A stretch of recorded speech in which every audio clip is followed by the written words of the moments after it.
Assalomu alaykum kavrak ishqibozlari. Mana kavlash jarayonini ko'rsatamiz. Mana boshladik men.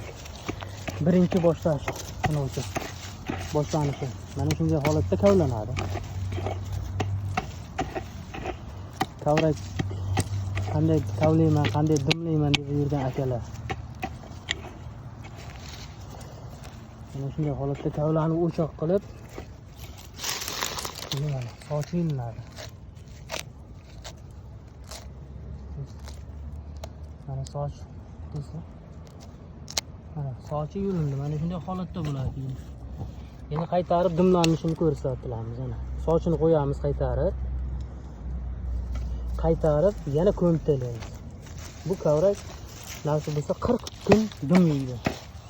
40 kun dim yegandan keyin qaytarib ochiladi, tozalanib, laklanib, kardon qo'yilib kesiladi kavrak.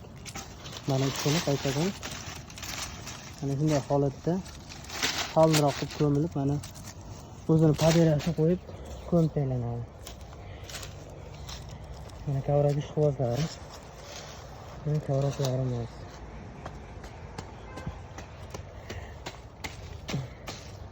Mana bu tomonlar kavlanib kelibdi. Mana shunday kavraklarimiz dimlayapti.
Mana 30% sarg'aygan.